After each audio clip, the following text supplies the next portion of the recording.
ಸ್ವಾರ್ಥವನ್ನೇ ತುಂಬಿಕೊಂಡಿರೋ ಮನುಷ್ಯರಿಗೂ ನಿಸ್ವಾರ್ಥದ ಗಣಿಯಾಗಿರೋ ನಿಸರ್ಗಕ್ಕೂ ಇರೋ ವ್ಯತ್ಯಾಸ ಇದೆ ನೋಡಿ. ಗಿಡದಲ್ಲಿ ಇದ್ದಂಥ ಎಲೆಗಳನ್ನು ಕಿತ್ತೆ ಬಿಸಾಡಿದ್ವಿ ಅಷ್ಟೇ. ಯಾರೋ ಬಿಸಾಡಿದರೆ ಆ ಎಲೆಯೂ ಕೂಡ ಮತ್ತೊಂದು ಗಿಡವಾಗಿ ಚಿಗುರೊಡೆಯೋಕೆ ಸಿದ್ಧವಾಗಿದೆ.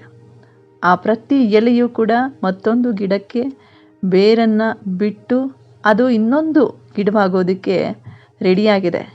ಇದೇ ಥರ ಮನುಷ್ಯನ ಅಂಗಗಳನ್ನು ಕತ್ತರಿಸಿ ಹಾಕಿದರೆ ಅವನ್ನ ಊನ ಅಂತ ಕರಿತೀವಿ, ಅಂಗವಿಕಲ ಅಂತ ಕರಿತೀವಿ.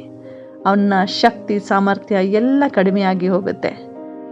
ಅವನ ಬದುಕಿನ ಸಾಮರ್ಥ್ಯ ಶಕ್ತಿ ಆಗಿರಬಹುದು ಎಲ್ಲವೂ ಕೂಡ ಇಳಿದು ಹೋಗುತ್ತೆ. ಆದರೆ ಪ್ರಕೃತಿಯಲ್ಲಿ ಈ ಗಿಡ ನೋಡಿ, ನೀವೆಷ್ಟೇ ತುಳಿದು ಹಾಕಿ, ಎಷ್ಟೇ ಕತ್ತರಿಸಿ ಹಾಕಿ, ಎಷ್ಟೇ ಕಿತ್ತು ಹಾಕಿ, ನಾನು ಮತ್ತೆ ಮತ್ತೆ ಚಿಗುರೊಡಿತೀನಿ, ಮತ್ತೆ ಮತ್ತೆ ಬೆಳಿತೀನಿ, ಮತ್ತೆ ಮತ್ತೆ ಅದೇ ಶಕ್ತಿ ಹುಮ್ಮಸ್ಸು ನನ್ನಲ್ಲಿರುತ್ತೆ ಅನ್ನೋದನ್ನು ನಮಗೆ ತೋರಿಸ್ಕೊಟ್ಟಿದೆ ಅಲ್ಲ. ಇಂಥ ಪಾಠಗಳನ್ನು ನಾವು ನಿಸರ್ಗದಲ್ಲಿ ಕಲಿತರೂ ಕೂಡ ಅದನ್ನು ಕೊನೆವರೆಗೂ ಉಳಿಸ್ಕೊಂಡು ಕಾಪಾಡ್ಕೊಳ್ಳೋದು ಸಾಧ್ಯವಿಲ್ವೇನೋ ಅನಿಸುತ್ತೆ. ನಿಸರ್ಗ ನಮಗೆ ಅತಿ ದೊಡ್ಡ ಟೀಚರ್. Thank you nature.